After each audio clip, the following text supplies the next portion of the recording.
With us now is Elaine Gross, and she's the founder and president of Erase Racism. So happy to have you here as my guest. How are you today? I'm fine, thank you. Good. Tell us about Erase Racism. How did you start this? What was the basis of it? We started in 2001.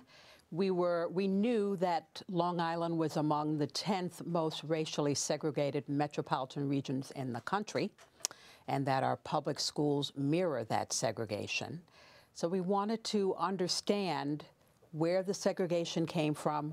Were we still having racial discrimination taking place on Long Island, and how can we address it? How did you personally first become aware of that there was a need for a group and an organization as your own?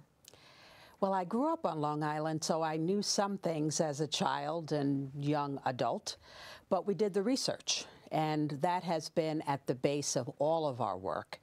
And we learned the history of Long Island, the fact that after World War II, when we had the housing boom, that the black GIs were denied access to the housing here.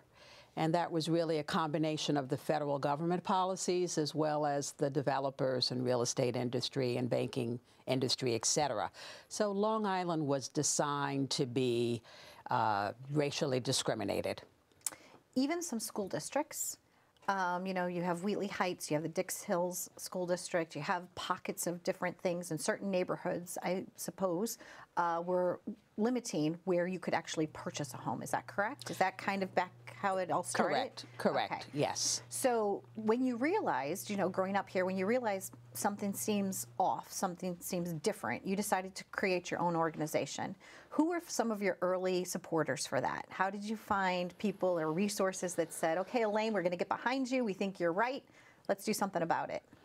Well, I had a chair and a desk at the Long Island Community Foundation.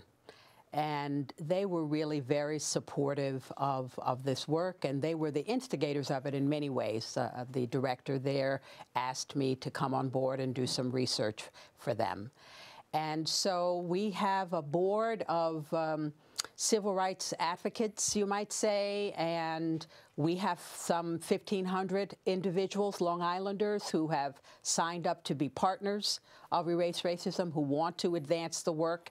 So we're very pleased with the support and the enthusiasm for the work that we're doing. It's such a hot button, a topic. It's a topic I don't usually cover on my television show because my television show is all good news. It's all like the happy stories. But I really wanted to have you on because I wanted to talk about this because it is a happy story, because you are having success. You are creating inroads. You do have programs. Tell us about some of the things that you are implementing that are making a difference. Well, I'll talk about, since we're talking about housing, I'll start there. Okay. We have 2 recent housing discrimination lawsuits where we were able to document the continuing housing discrimination. So while the continuing discrimination is not a happy story, the fact that we were able to go to court and have a successful settlement is a good story, because the bad actors should not be allowed to get away with what they're doing. We also have an education equity initiative. And of course, as I mentioned, the school segregation is very closely tied to the residential segregation because we have 125 school districts. So just a couple of weeks ago, we had close to 70 high school students from 16 different school districts. And they hadn't been in a room like that, where you have so many different kinds of students in one place learning together for a full day. So that's a piece of what we want to do with the Education Equity Initiative. We have school districts that are interested in having training for their teachers. So we hope that we're able to bring together the student voice, the professional educator voice, the parent voice, to all say we are not satisfied with what we have, which is a very segregated and unequal system.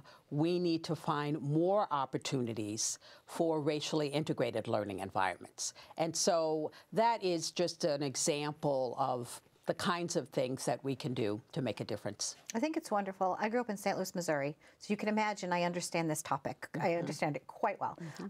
And, living here on Long Island, There's even some weirdness between the North Shore and the South Shore. I've been here now for 20 years. You know, I embrace everybody. I celebrate the essence of life. I applaud you for all the work that you're doing to make a difference. You know, it takes somebody strong like yourself to say, you know what, I think we could do things better. So continue the great work, and we thank you very much, Elaine, for being here, and I wish you all the best, because unless we actually take our words and put them into action, nothing happens. Correct. So great job. Thank you so much. Please stay tuned for more on Live It Up. If you're interested in racism, you can go to their website to find out more information. Thanks for watching Live It Up.